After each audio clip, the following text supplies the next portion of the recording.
Assalamualaikum warahmatullahi wabarakatuh. Jumpa lagi sama Sukma Wibuwati Alawiyah, tentu di akun YouTube-nya yang biasanya menampilkan dan menyajikan hiburan. Kali ini saya akan menyajikan informasi mengenai salah satu aplikasi online yang biasanya digunakan sebagai media pembelajaran secara online maupun daring. Apa itu?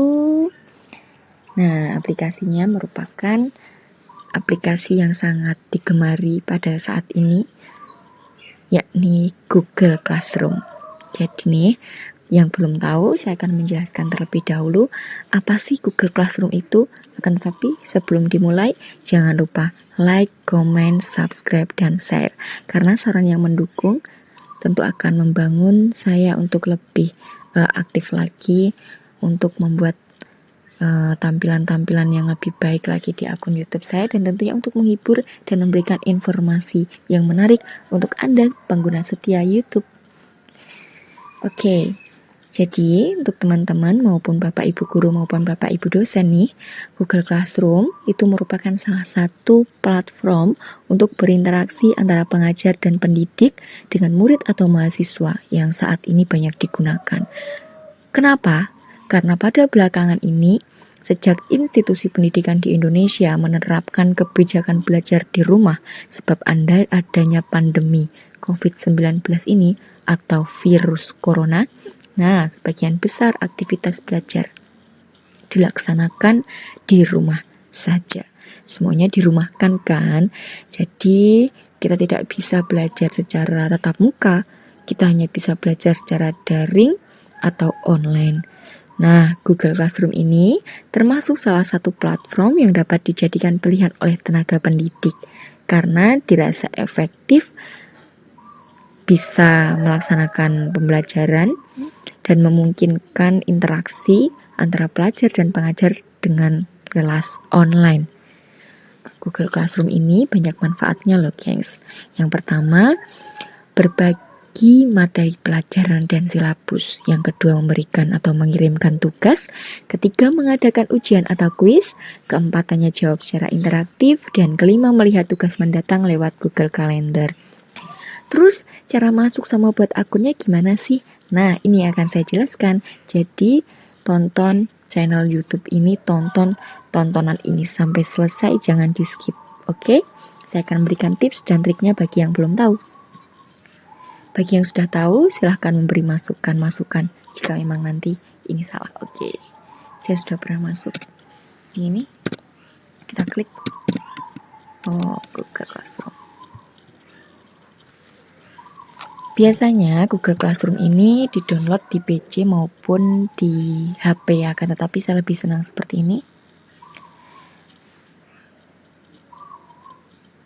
Nah, biasanya tampilan awalnya ialah tidak seperti ini karena saya sudah pernah masuk dan sudah pernah latihan membuat kelas, jadi hasilnya seperti ini. Biasanya tampilan awalnya nanti ada menu klik get started dan kita diminta untuk pilih alamat surel atau email. Nah, karena saya sudah menggunakan email saya dengan email Sukmawibawati Alawiyah, sukmawibawati@gmail.com ini, jadi kita sudah tidak perlu lagi untuk masuk. Lalu kita tekan tanda plus di pojok kanan ini.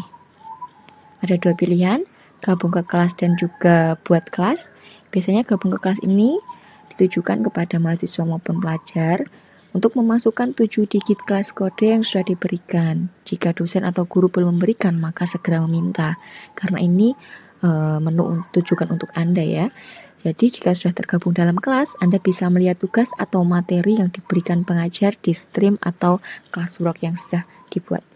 Buat kelas ini platform untuk guru dan juga dosen. Kita buat kelas. Nah, di sini ada kita centang saja. Lanjutkan. Ada 4 menu yang wajib diisi. Ada 4 baris yang perlu diisi. Tapi biasanya saya hanya mengisi 2 karena mata pelajaran dan ruang ini merupakan option saja. Kita isi nama kelas. Saja bahasa Jawa. Seperti ini. Lalu kelasnya kita buat 10 IPS 1. Kita buat kelas.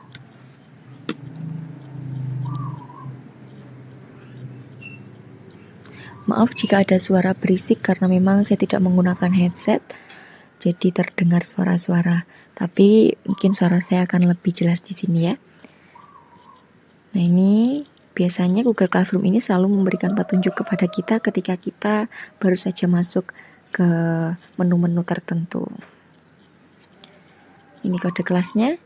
Jadi kode kelas ini bisa kita bagikan kepada siswa ataupun mahasiswa kita untuk join dan bergabung di platform Google Classroom yang telah kita buat. Oke. Jadi kita ingin berikan sesuatu, misal saja Sugeng Enjing. Kita posting.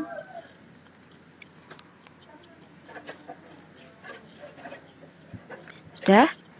Lalu kita menuju tugas kelas. Di sini ada Google Calendar, folder drive kelas. Jadi Google Calendar ini yang akan menuntun kita apakah ada tugas atau tidak.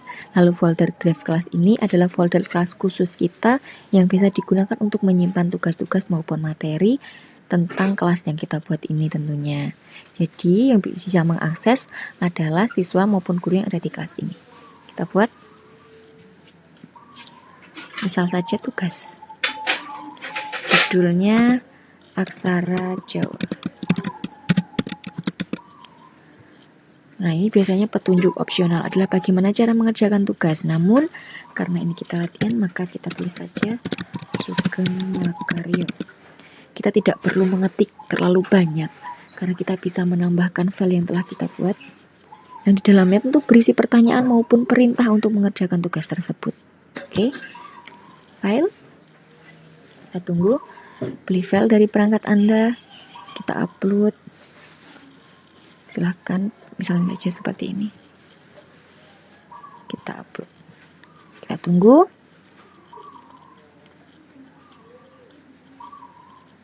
Ya, sudah menyimpan. Bisa jauh semua siswa poin. Jadi kita memilih. Nah, misal tidak dinilai, dan kita memilih untuk dinilai ya. Kita tulis tadi 100 seperti ini.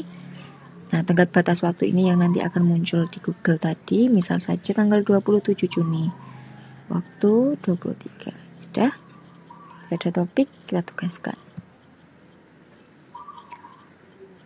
Oh iya, tadi kita tunggu sampai ini ada tulisan tersimpan ya. Nah, seperti ini. Jadi cara membuat tugas kuis, pertanyaan dan materi hampir sama seperti itu, tapi untuk pertanyaan tidak perlu menerapkan nilainya berapa, seperti itu ya.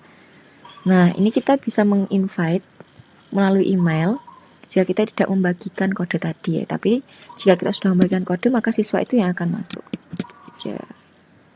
Contohnya seperti ini, lalu kita undang. Jadi nanti kita akan mengirimkan invite untuk dia masuk. Terus nilai. Nah, nilai ini merupakan salah satu menu yang nanti kita bisa melihat nilai berapa siswa-siswa kita, karena tidak ada siswa di kelas Anda, karena memang sudah tidak ada kelas tadi ya. Jadi belum nampak nilainya berapa. Lalu di sini juga ada menu setting atau setelan. Setelannya ini hanya berisi tentang gambar profil, email. Nah, seperti ini. Simpel saja penggunaannya. Kembali ke kelas. Ini sudah saya buat tadi. Jika nanti ada pertanyaan lagi mengenai Google Classroom, bisa komen ya di bawah. Terima kasih sudah menonton YouTube saya, semoga bermanfaat dan jangan lupa tetap jaga kesehatan. Walaupun ini sudah new normal, akan tetapi protokol kesehatan tetap harus dilaksanakan. Terima kasih. Wassalamualaikum warahmatullahi wabarakatuh.